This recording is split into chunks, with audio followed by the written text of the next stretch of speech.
Jewish Education in Media is pleased to present L'Chaim, a program that highlights the people, issues, and events of importance to the Jewish community. Now here is your host, Rabbi Mark Golub.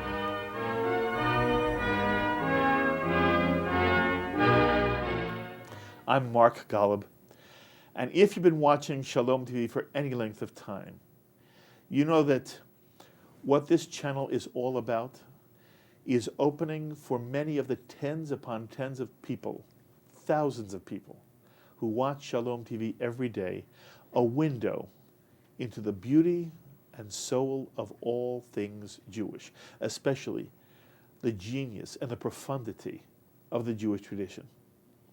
And to those of you who are writing me every day, telling me how much you appreciate Shalom TV, how it's literally changed and enriched your lives, opened your eyes and your minds and your hearts to the breadth of Jewish life, and made you more interested in being part of the Jewish community.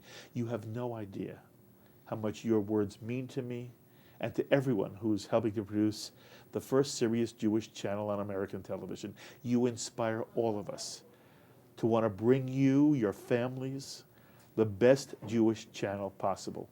And you've heard me say often that there have been certain key elements in Jewish life that have simply been part of the way the Jewish people have maintained this incredible sense of Jewish family. And that's what being Jewish really is all about, being part of a family with a rich and wondrous embrace of life called Torah. That the key elements in maintaining Jewish continuity over the ages has been centered in certain most beautiful and meaningful of Jewish lifestyles.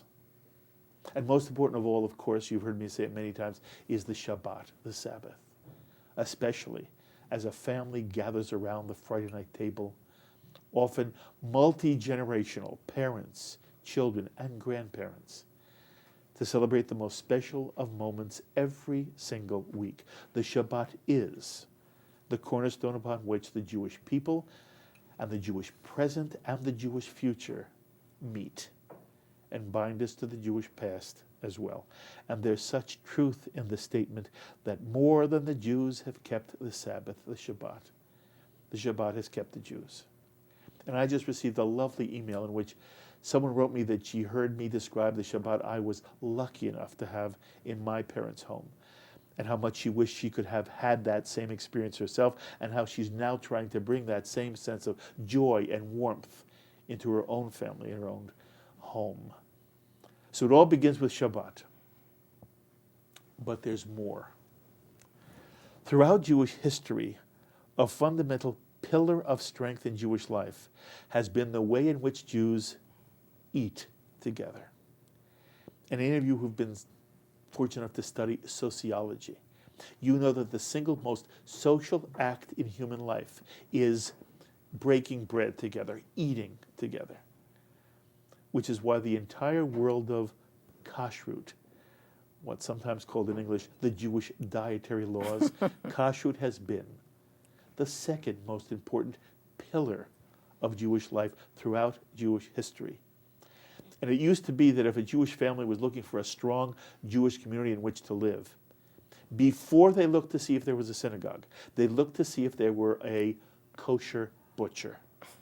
For traditionally, that was a sign of a strong and committed Jewish presence in a given community. And unfortunately, one of the byproducts of living in this wonderful, open, modern world is that fewer and fewer Jews today have an appreciation of the importance of kashrut, misunderstand its meaning and purpose entirely, and have such a narrow view of the cuisine that is possible in a creative kosher home that they tend to reject it. And then a book comes along.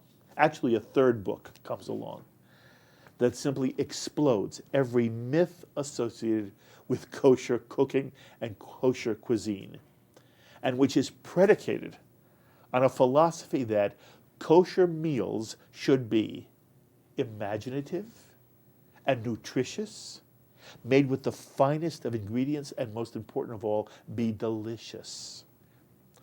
And whether it's a traditional Jewish dish like cholent, or something as untraditional as chili, red cabbage with capers, or red snapper with coconut milk, and with desserts running from Hamantaschen and Rogalach to apricot souffle. They're all in this beautiful, wonderful book published by Overlook Publishers called Helen Nash's New Kosher Cuisine, Healthy, Simple, and Stylish. And after that long introduction, I am thrilled to present to you the author of Helen Nash's New Kosher Cuisine, Helen Nash. And Helen, is first of all, it's so wonderful to Mark, have you're you extraordinary. here. You have done your homework beyond belief. That is so sweet of you. By the way, I want to tell you a little bit about Helen Nash before we speak to her. Actually, this is Helen's third kosher cookbook. She's also the author of Helen Nash's Kosher Kitchen and Kosher Cuisine, as opposed to her latest book, New Kosher Cuisine. And Helen has been more than happy to share her unique talent and expertise. She's lectured at New York University, Yeshiva University. She's even given cooking lessons at Macy's. Right, yes. And the New York Times review of Helen's cookbooks praises them as a sophisticated contemporary book of kosher recipes that are easy, quick, light, fat-free, and nutritious. So that if you enjoy cooking, this book is a must for your cookbook collection, whether you're Jewish or not. This book is for you. And Helen, I thank you again for joining us. It is I have just been so anxious to sit with you. Thank you for coming out here. Well, you're an absolute delight, and you understand what I'm doing, and you understand not to confuse Jewish food with kosher food. Yes. I mean, there's a premise out there that kosher food means Jewish ethnic food, but it does not. It's a separate category, which is why people stay away from Jewish food, or they used to stay away from Jewish food. But it has nothing to do with it. Kosher is an entirely new, different entity. It's anything. Yes. Bo, there's so many questions I want to ask you. Okay. But before I ask you about you, so how do you think you get this insight that there's a difference between kosher cooking and Jewish food? This is not, by the way, to say you're against Jewish food. Absolutely not. I've got But at least 10 recipes. It's broader than Precisely. that. How does that come?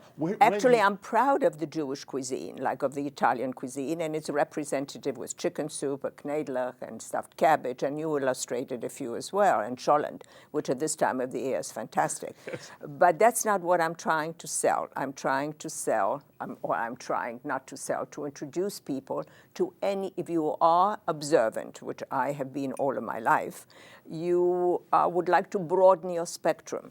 So you don't want to be eating, knedlach or chicken soup or something. You want to be able to have salmon tartare if you want to, or you want to be able to have sushi, or you want to tap into other ethnic. I mean, not that I'm an anthropologist, but it's just that it's nice. You live in New York, everything is accessible. America is a very big country, and now there's no problem, because even if you live in a town where there is no shoichet, when there is no butcher, you can order it on the internet, which is extraordinary. I mean, I know people who do that. I have some friends who are in, I don't remember, Atlanta or somewhere, Santa Fe. So they get their food Shipped in. Shipped in, exactly. It's interesting. You remind me, and I haven't thought of this for a long time.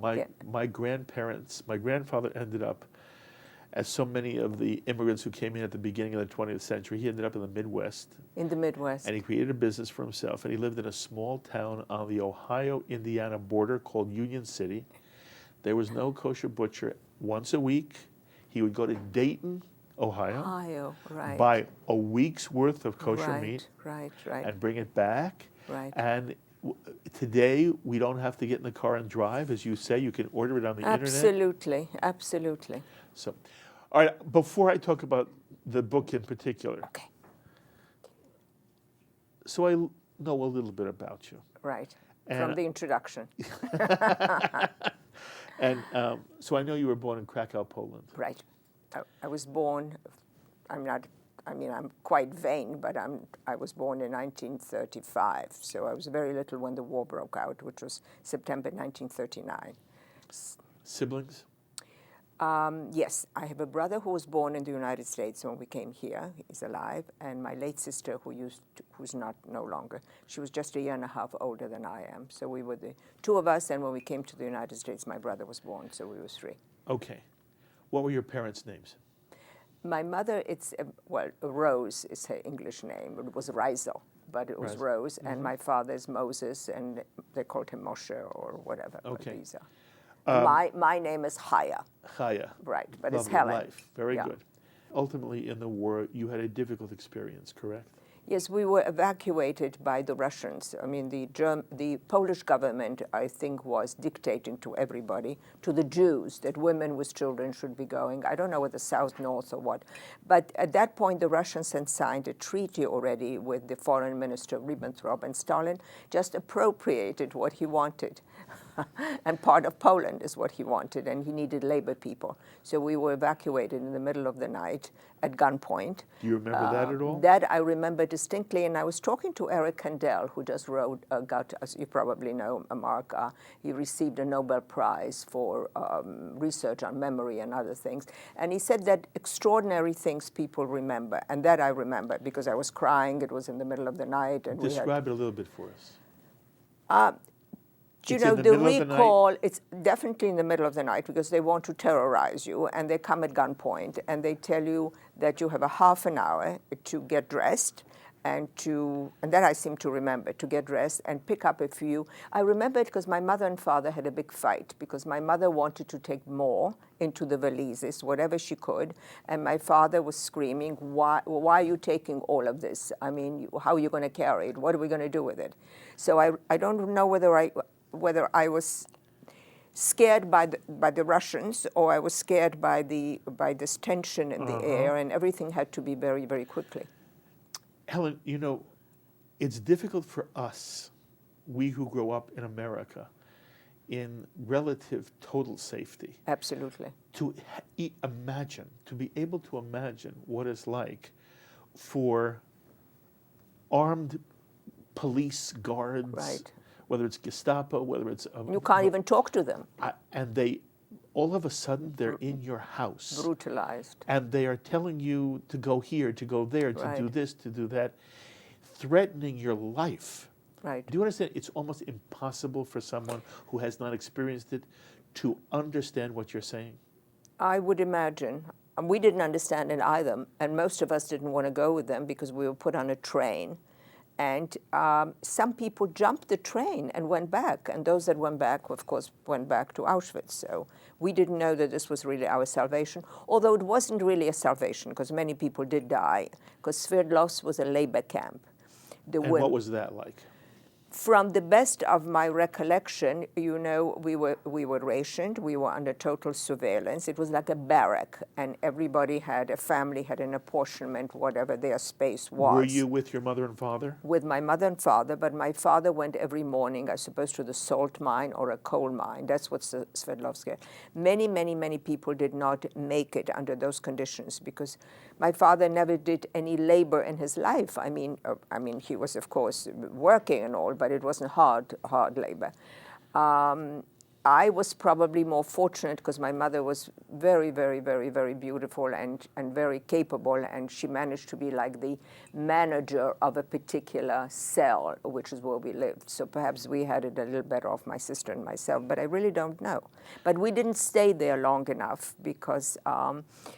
By the way, this was first in Siberia, correct? Siberia. From 1939, we were still getting packages from Poland in 40. My grandparents were, and the mail came, which was extraordinary. That's interesting. Which is, I can't understand I wouldn't have that. imagined it. I can't imagine. In 40, my grandparents sent us very warm coats with some fur to keep us warm because, you know, the temperature is way, way below zero.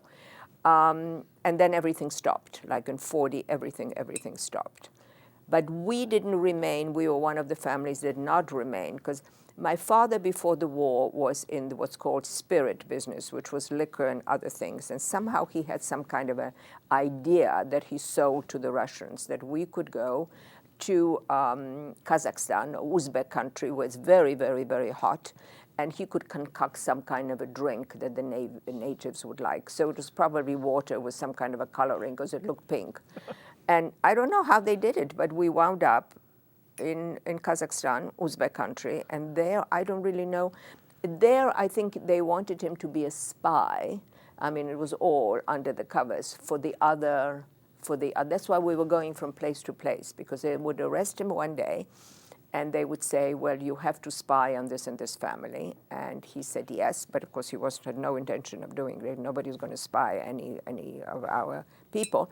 And then we went to another country, and we were rationed. That I remember standing online for our bread, the rations, the food rations, and lived in a mud hut. But you know, we were so civilized coming from Poland and from a certain standard in our family that even though the floor was mud, the house was mud, my mother washed the floor by just taking water and pouring it over the floor. I mean, it was mud. I don't know how she did it, but we tried to be civilized. There were no chairs because the Uzbek people sit on the floor. No chairs? No chairs. They what about sit a bed? There. Well, the bed is the floor. And what they do during the day, they have a table. They sit on the floor. They eat at the table. At night, they remove the table and they put like, like a carpet or something. And that would be so. So the floor is both for sitting, for lying, for sleeping, for everything. And you're roughly here how old? At that point, I am probably 6. Maybe already 6.5. Okay, 6.5, 7. Yeah. A person begins to become really cognizant of everything around them. Pretty Yes? much. Okay. But it's a scary environment, so children don't develop in the same way that they do here. But were you scared all the time? Probably. I'm sorry. You know. Probably. And my mother supplemented whatever by the black market, if you were familiar with the black market, it's under. So she managed to have a little more than most people. And we had actually visitors, people living with us. I spoke English before I came to the United States, because we had this professor, Jewish professor, whose wife and daughter were in Auschwitz, and he lived with us. But in this hut? In this hut. Mud hut? In the mud hut. He lived with us, and in return, he was teaching my sister and myself English, because he was English professor in the Krakow University, the Jagiellonski University, which Jews, assimilated Jews, were able to teach. So I spoke English before. I'm sorry I sidetracked you. Yeah. Helen, was there any nice memory of this event? Is there anything you remember with, in some strange, ironic way, affection or warmth? You really are amazing. You are amazing to ask me that. In 1945, we had no idea what was going on the European front. We had no information of any kind, and we thought we were coming back to our place, our living place. So my mother managed to get some false passports. You paid for it, and they were forged passports. So in 1945, we are on a train going back to Krakow, okay? We know nothing of what transpired there, nothing. And my father grew a little beard, so he would be incognito.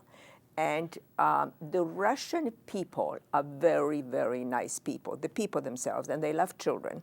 And they loved red-headed children. I mean, it is so funny. It's not. So the Russians were coming from the front.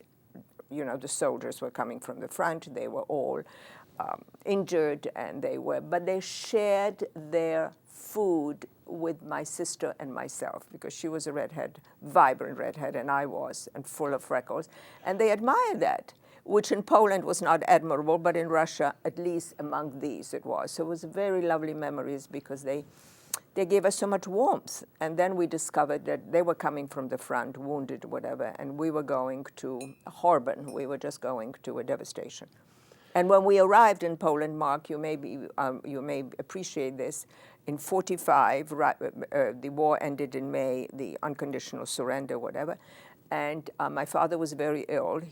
Before the war, he was ill as well. He had kidney problems. He was supposed to be operated in Vienna in 1938, but of course nothing came to being, and he was in terrible pain. The hospital, the only hospital, was run by the nuns, and they accepted him, which was miraculous. But when we went to our home and all, I remember that distinctly, the response was, "Oh, you Jews are still here." And after 5 o'clock, your audience may want to know that in 45, if a Jew was found, it was a curfew for Jews, after 5 o'clock, they could be shot. Where is this? In Krakow. In Krakow, In Jew after 5 o'clock, there's a out curfew. on the streets could be shot. Absolutely. And the trains, they would stop the train and try to frisk you. I was frisked many times, terrified, because perhaps people were smuggling diamonds or jewelry or whatever, and they were looking for whatever they could get. People don't know that, but so many people died after armistice, after 45. Come back to the experience you had in this mud hut. Right. You've mentioned your mother a number of times. You mentioned your father also. Well, she was sort of the heroine. I think they liked women. Okay, I have a sense that your mother had an enormous amount of inner strength in her. Absolutely. Am I right? Yeah. And Courage. Talk a little bit about who your mother was in that, because it sounds to me like part of the reason you survived and you are who you are today is that you were blessed with a very unusual set of parents and a very special mother. To what extent am I right, or am I romanticizing? You're probably right, but she paid a price for it. At some point, the camel's back breaks. During the war, she was fearless. I will use the word fearless because when I was ill one day, you weren't supposed to leave the barracks. You weren't supposed to leave where you were living. But I was running a temperature, and we didn't know that I had peritonitis at that point, an appendectomy. Nobody had a thermometer, nothing. So she left the camp and took me to the hospital, and they operated on me.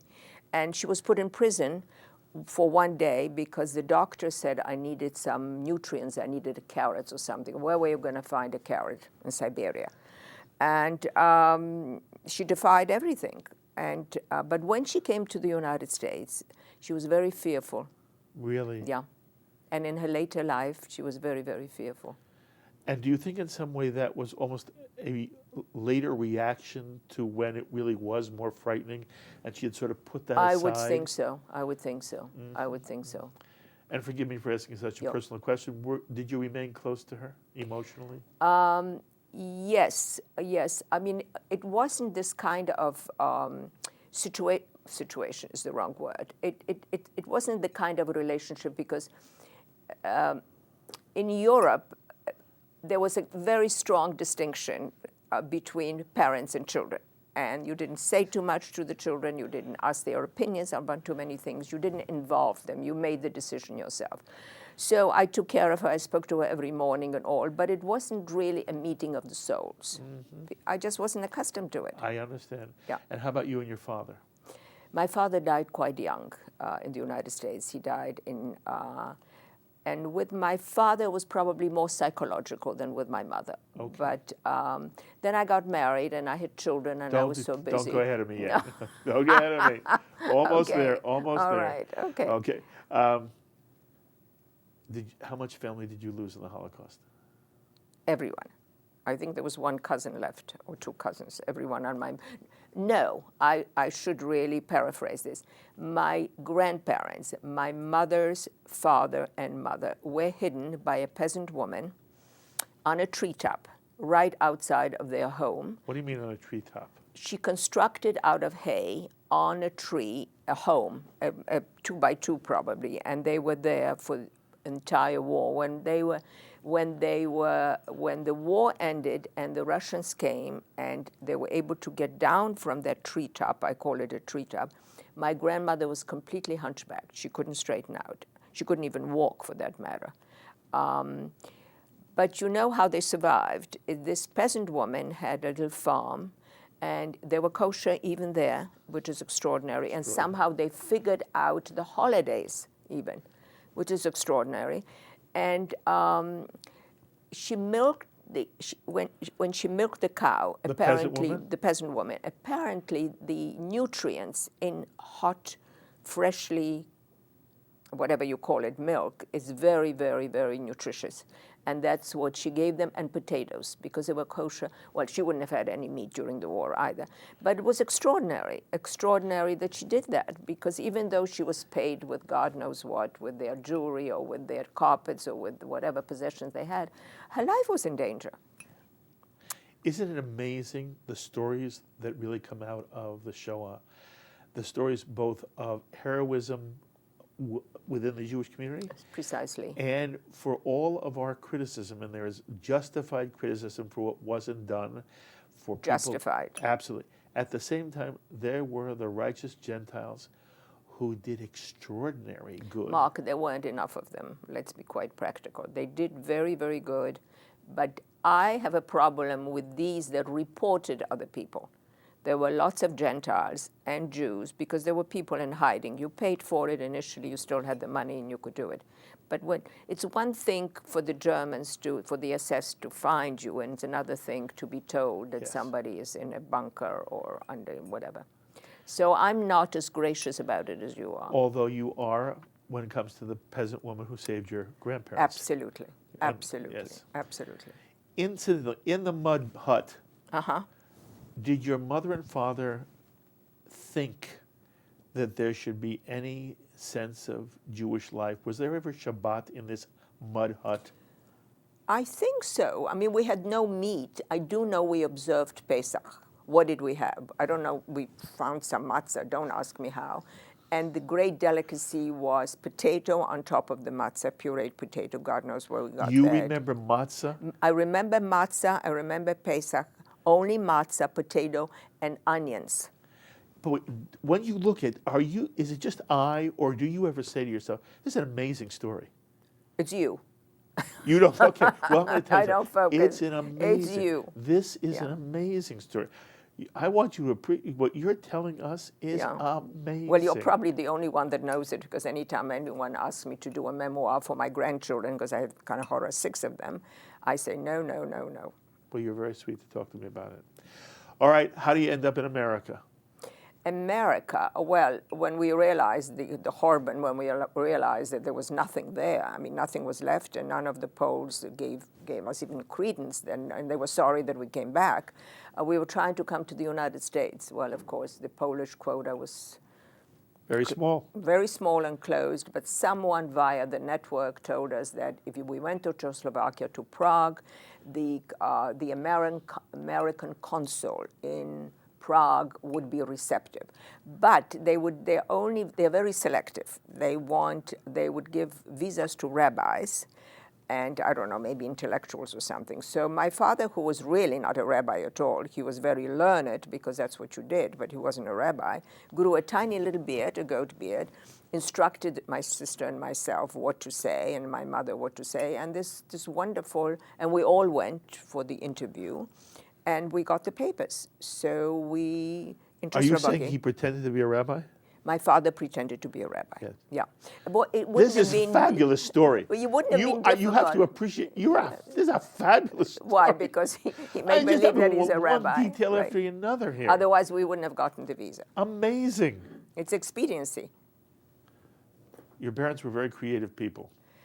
They figured out a way to survive. Well, that's the only way. That's the only way. So criticizing anybody who did anything nefarious or anything else is really foolish, because nobody can put themselves.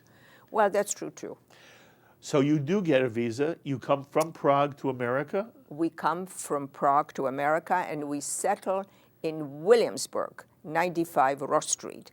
Why is in Williamsburg? Because my mother's parents, who survived, were able to get a visa through some distant cousin who have never seen and have never known about, and they were given the papers to come to the United States. So they were the first ones to arrive, and they settled at 95 Ross Street, which then was Williamsburg, and I don't know what it is now. And so we stayed with them. By the way, if anybody doesn't know. Williamsburg is Brooklyn. Right. Brooklyn. Okay. Brooklyn. And you're now roughly how old? 14. You're 14. Yeah. You come to America. You're 14. Right. What and so what's that like for you? Oh my God! It's I don't even have the right word, because Williamsburg, Brooklyn, Williamsburg, 95 Ross Street is not exactly Prague. And even though Prague has been bombed and Krakow has not been bombed, so I'm still accustomed to a little bit more, what should I say, nice architecture, which you don't have in 95. You were in one of the great architectural cities of the world. Right. There was culture all around you in Prague. Yeah. And Williamsburg is night and day from that. Yeah. But it's still America. Of course it's America, and but it takes me a little while to get used to that kind of freedom. And when people ask you whether you had toothbrushes in Prague, I mean, who are they talking to, you know? Okay, so. Okay. At what point do you think, as you look back on your teen years, do you begin to be comfortable with and sort of happy that you ended up in America? Wow, that's a big question. Well, I went to Hunter College. Very nice. Okay, so I suppose, no, I was happy to be here, but there's no question about it. I was happy. I mean, it was very difficult for my parents. They didn't speak the language. And you did? I did, but I was embarrassed to speak the language because I wasn't sure that I was speaking it correctly. Were you shy? Very. Very, very, very, very, very. And our roster, we didn't have any friends. It was just the family, and and we had no money with us because even whatever we had there, we weren't allowed to bring with us. I think my father may have said that we were allowed to bring $9,000 with us. Well, how long would $9,000 have lasted for an apartment, food, you know, whatever was necessary, clothing? Yeah. Did your mother and father work? My mother did something which, when you said what a strong, resourceful woman, she opened up a little storefront where my mother's family was in the textile business, so she was very much accustomed to fabrics and colors, and she was really a quintessential,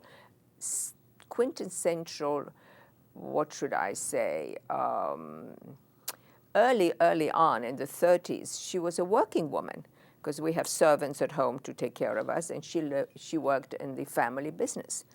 So what I understand, she made a connection with, there was Hickey Freeman or something, it was a clothing, and she received suits from damaged. They call them damaged suits. So these companies would not sell the suits. What was the damage? Sometimes there was a little burn from a cigarette because people smoked a great deal.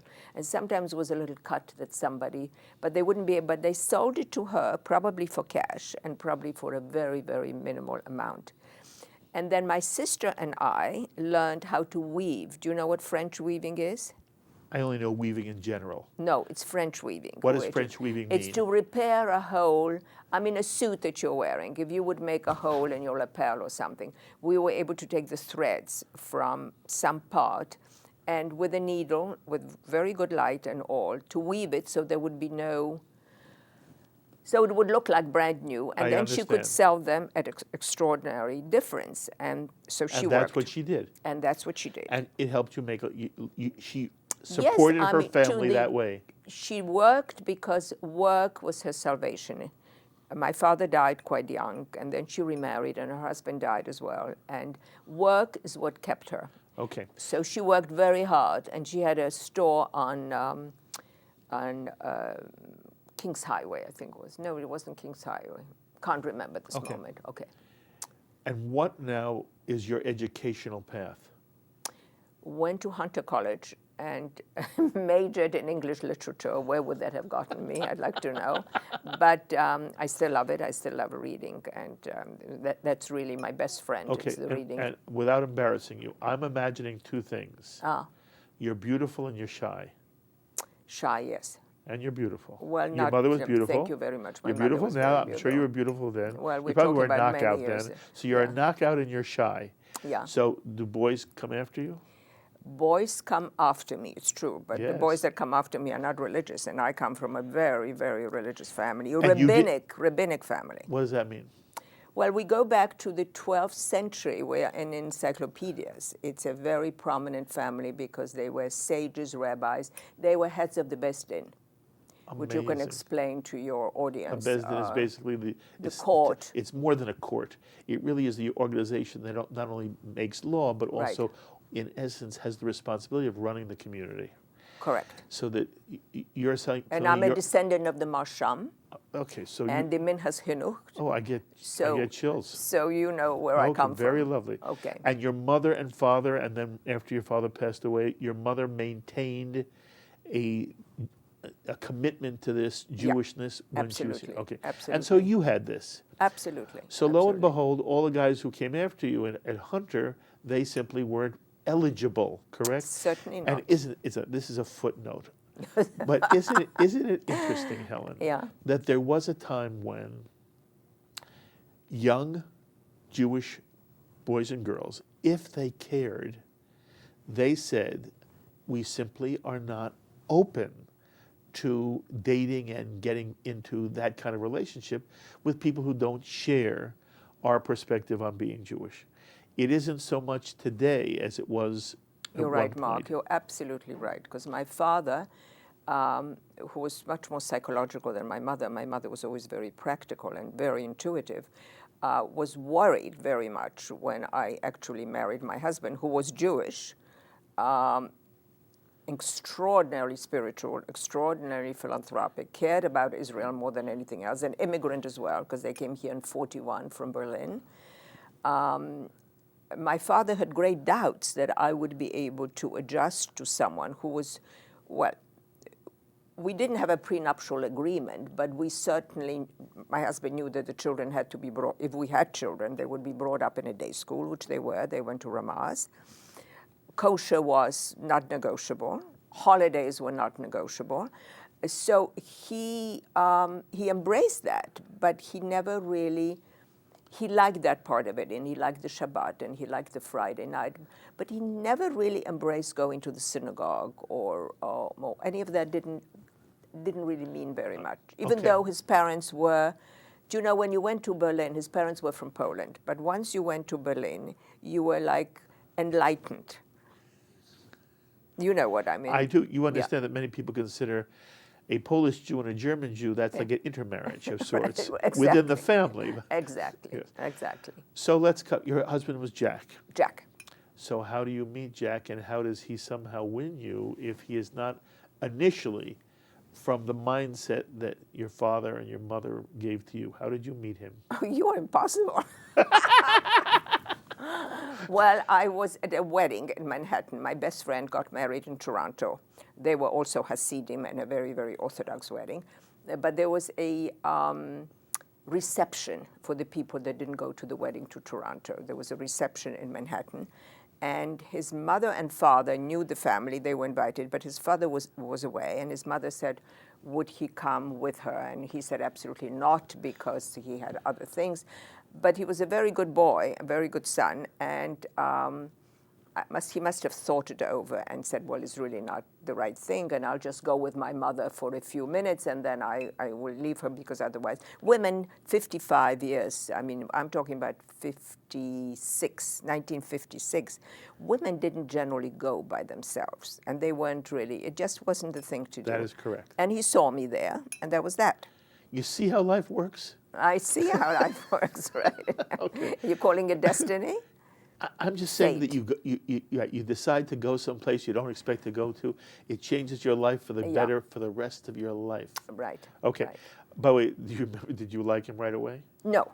Well, I don't know whether I didn't like him right away or whether I knew that this would be trouble, because it wasn't really.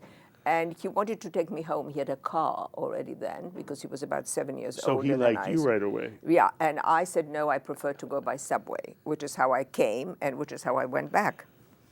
And but he was very, very, very, very insistent. And my father was in Israel for, he proposed when my father was not there. I think it was a psychological ploy. But it was very hard. I went to every single rabbi, including the late Rabbi Schneerson. I went to Rabbi Soloveitchik. He was You head. did? Yes, because Jack was going to do everything that I wanted to do, but he wasn't. He was a very honest man and a very kind man, and he wasn't going to promise that he was going to do anything on his own, primarily to lay tefillin. And none of the rabbis would sanction it. He was not going to lay tefillin. No. Okay. He said he would lay tefillin if empirically, which is absurd, if empirically somebody would prove to him, you know, that there's a greater universe or something. I mean, he wanted to be convinced, and none of the rabbis, you know, faith is not something that one can just put a patch on. That is correct. I hope everybody hears you. You are so correct. Anyway, for him, that was not who he was, but he was Exactly. ready to create as Jewish a home and lifestyle for you and your children as you Absolutely. wanted. Absolutely. And that you did in partnership. And he loved it. And he loved it. He loved the Friday nights, but he didn't love going to the synagogue. Okay. I'll be honest with you. Okay. Yeah. His last name was Nash. I should have asked you, what is your maiden name? Well, his name was changed. It was Nachtgeist. Nobody could pronounce Nachtgeist in the United States. Nacht meaning When ghost. you married him, was his name still Nachtgeist? No, Nash. But my maiden name is Englander. Englander, okay. Yeah.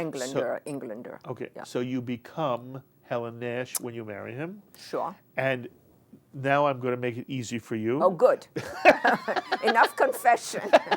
It's not confession. What is it? Sharing. Yes, that's right. Okay. And again, your story is incredible. Well. And you tell.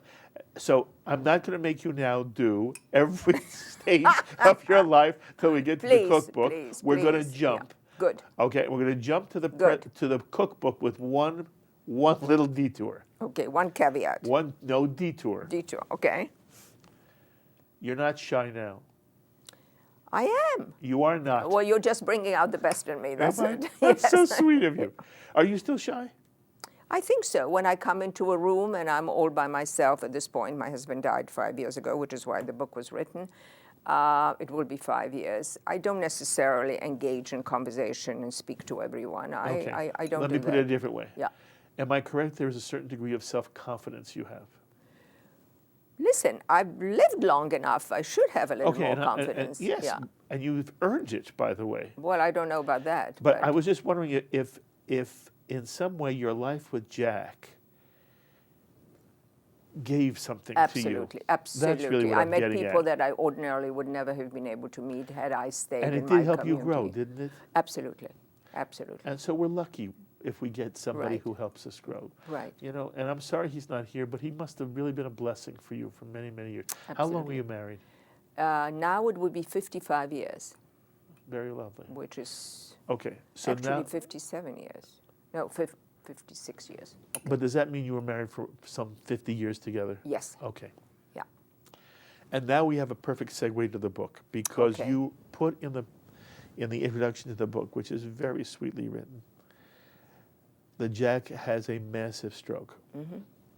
And I don't know how old he is at this point, but obviously it seems that he becomes much more homebound after No, that. half of his side is paralyzed, so he's in a wheelchair, can't do anything. I mean, eventually he was able to eat and talk, which was fantastic, but he didn't walk, and he was home. He was home all the time for about close to 5 years. I kept him going. What had he done professionally? He was in the finance business. Okay. Yeah. Incidentally, was he fun?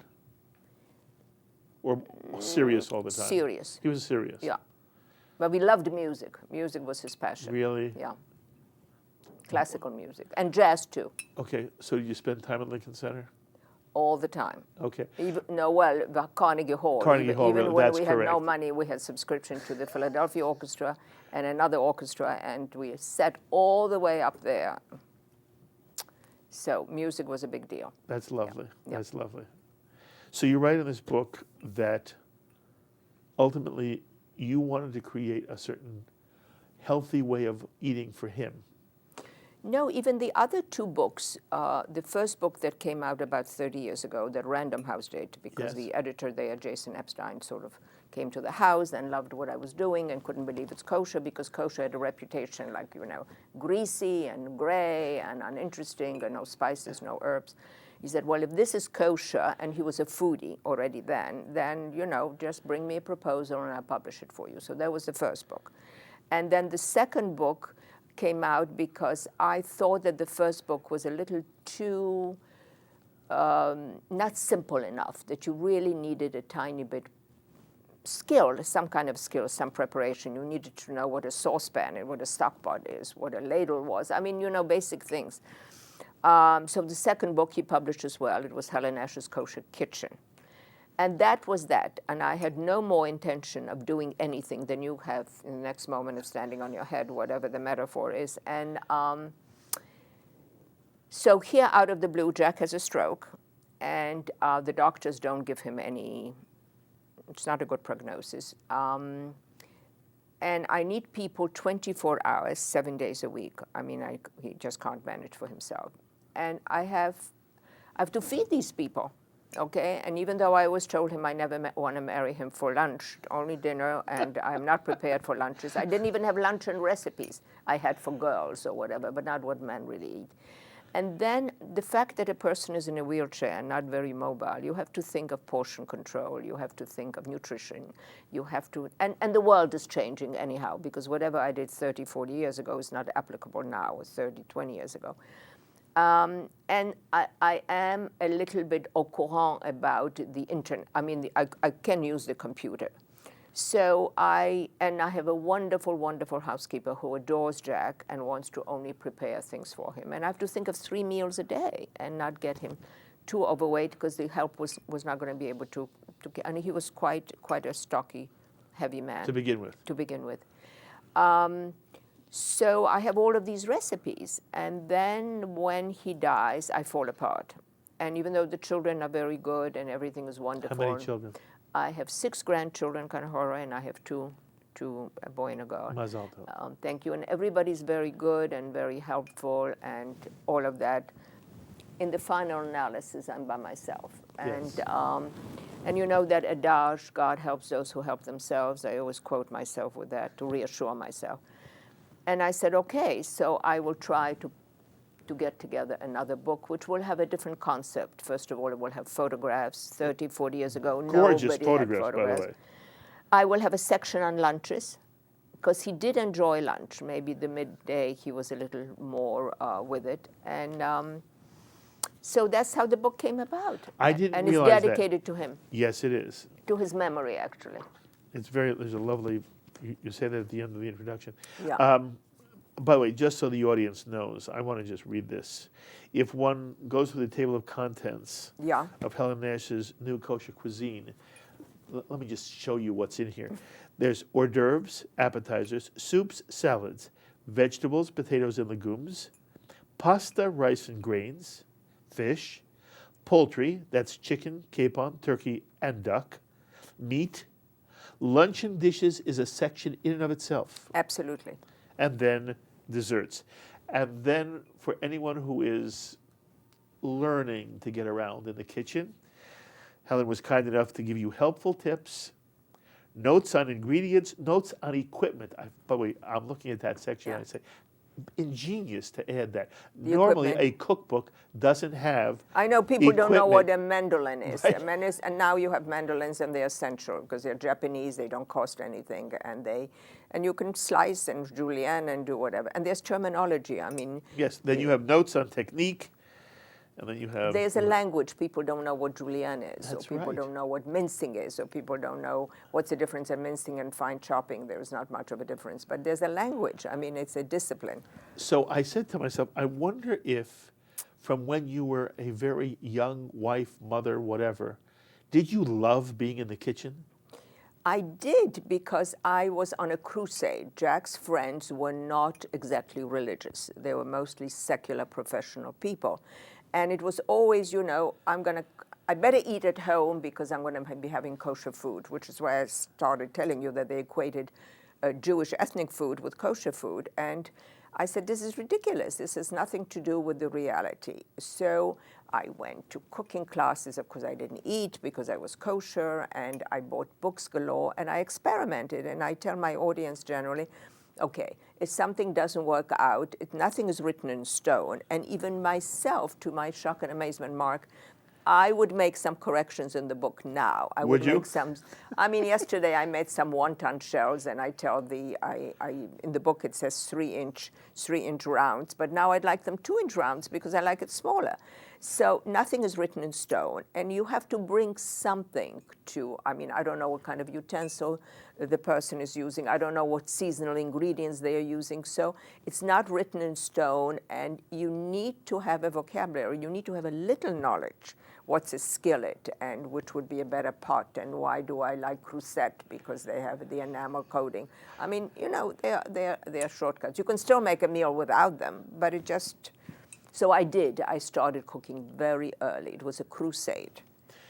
You also make a point of the fact that you want to use the best ingredients. Absolutely. And nutrition is critical to you. And one of the things... It always was. It always was. Even before he became ill. Because, how did that come about? It's just common sense. You shouldn't be, I mean, you should stay well. Well, you're the only one with common sense in this country?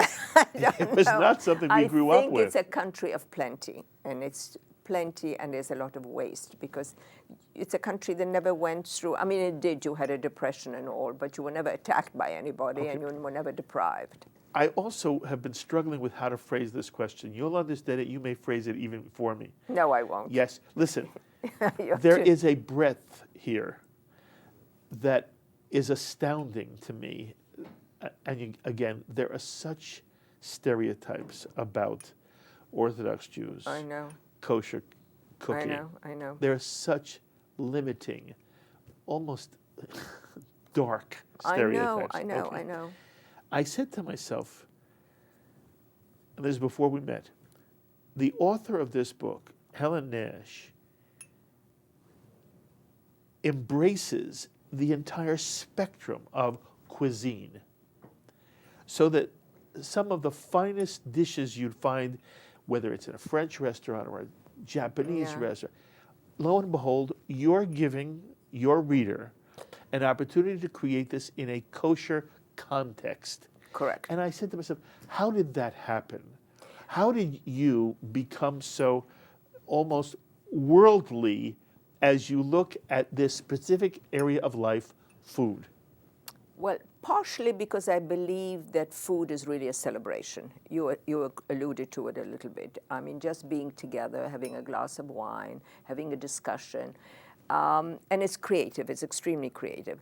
And part of it's probably my European background, because the clafoutis, which are nothing, it's a dessert that you don't even have to roll out the dough, and it's nutritious because there's no cream, there's just a little milk, and it's nice on a winter day to have it. Or the frittatas, which everybody in Europe uses because it's practical and it's easy. Or even the soufflés, because the soufflés that I have are really very easy. I agonized over them. Did you? Yeah, because I really want to make it easy for men or for women. I was chastised the other day because I said for women, but they're wonderful cooks, men. So I would like to make, my motto is to try to make it simple and easy, not like Julia Child that has 20 different utensils.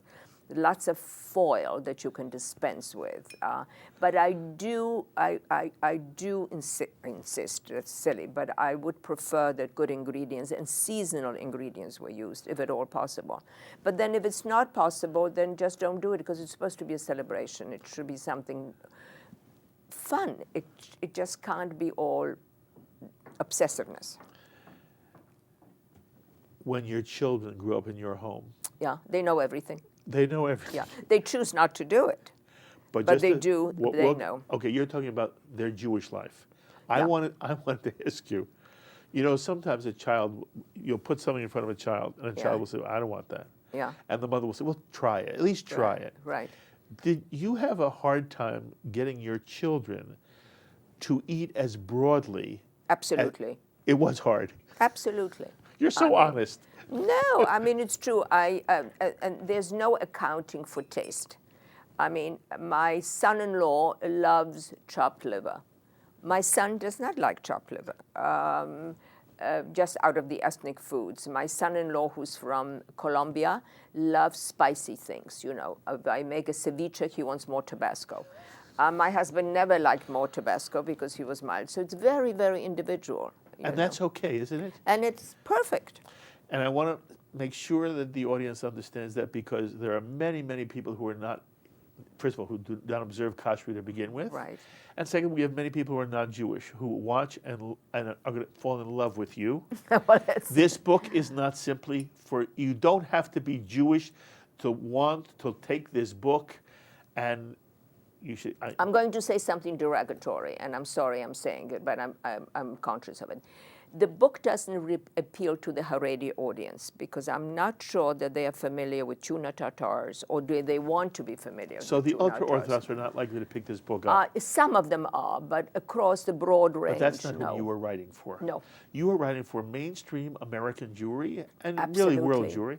Yeah. And I'm simply saying that there are non-Jews who also would find this book an absolute delight, and it has nothing to do with kashrut. For us, it has to do with kashrut. Kashrut, for Okay. sure, right.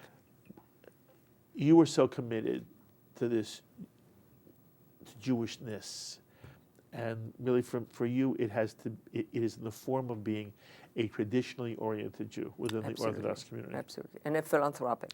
That's also very lovely. Yeah, It has to do with tzedakah in a way. absolutely. Okay.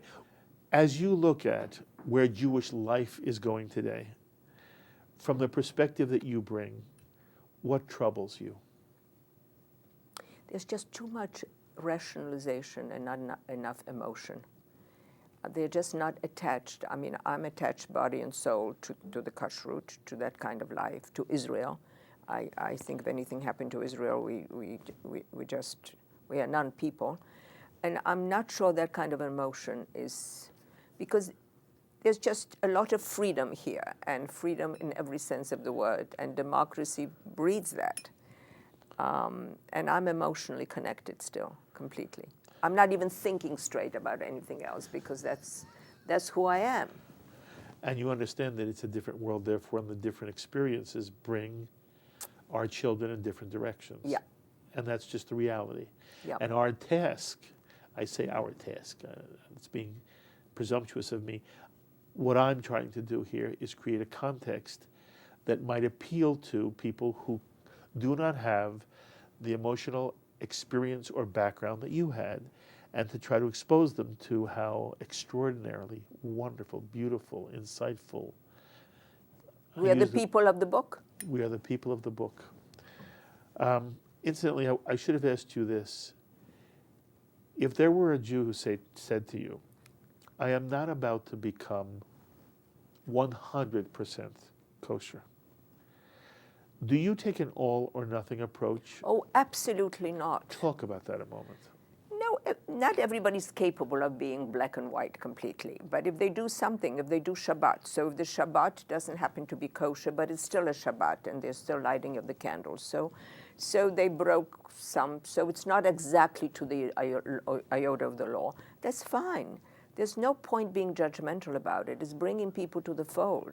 People do what they do, and eventually maybe it will be different. But you say it so perfectly, and I agree, and I'm trying to say that here all people all the time. You do what everybody makes choices. You know Absolutely, that, Helen. yeah. Everybody makes choices. Absolutely. Everybody. And so what you want to say to people is just be part of it. Always be growing. Always be searching. Always saying to yourself, can I be more? Can I do more? And, there are all gradations of kashrut, and I want all of them to be valid because I believe once you're in the process, who knows where you'll end up later. Exactly. Okay. Exactly. I have one more personal question, and then you've done it for me. Well, I congratulate you before the question. How is that? I asked you, are you still shy? And you said yes, and in some way you still consider yourself shy. Yeah, absolutely. As you look back on the span of your life, and especially the childhood you experienced with your family, and the fact that you did lose so much of your family in the Shoah, I do not detect bitter in you. Are you bitter? No. Why do you think that's true? And you understand why I would ask it? Yeah. You understand you have a right. Somebody who experienced what you did, and then you have this wonderful marriage, but it ends with pain. Right. And nobody's life is pain-free. We know that. Well, that's for sure. You pay a price for everything. Yeah. But the price your parents had to pay, and in the experience you had as a child, no one could begrudge you if you were bitter, but I don't detect bitter. Can you put your finger on how that never in some way put its grip on you? Why are you not bitter? Well, in a practical way, perhaps it was the age that I was at. because when the war broke out, I was, a child who doesn't really think in any abstract way and doesn't really ask too many questions. So it's partially that the family was a unit. So I knew what to expect from them. And the love was there, the attention was there. Family kept me together. Isn't that Families wonderful? together. What an insight. I think. Okay. Okay, I'll have to dwell on that a little more. Okay. So we're going to put a semicolon here, not a period. Okay. You are delightful. You are wonderful. Thank you. I loved the book before I met you. I'm Yeah. totally in love with you. Thank you very You are much. fabulous. And Yeah. I'm really, it is so... You make me blush. It Nobody is has so- made me blush. I mean, I don't know, for a century. It is so gracious of you to come out here and share your story, your book. Thank you. Thank you. And It's a labor of love. Well, it springs out of the book, and I recommend it to everyone. I hope it is. Anybody who is a serious cook must have this as part of their cookbook library, and I really hope that every Jew who's watching and every non-Jew who enjoys food will pick up this book and make it part of their home. Helen Nash's new cuisine. Kosher cuisine. New kosher cuisine. As opposed to the old kosher. Exactly right. Okay. Thank you so much. Thank you. I wish you are all a the marvelous interviewer. Thank you inspire me. I appreciate it very, very much. Very, very much. Thank you very much. Thank you. My guest has been Helen Nash, whose wonderful contribution to the Jewish world is entitled Helen Nash's New Kosher Cuisine, published by Overlook. As I'm sure you've determined for yourself, she is also a remarkable and very special human being. As always, I invite you to be in touch with me with any thoughts or comments you may have. Please email me, write me, post on our Facebook wall, or tweet me. And if you'd like to be in touch with Helen Nash yourself, you can do so by emailing me, and I will forward your emails on to her. And so until the next time, I'm Mark Golub, L'chaim, my friends, to life.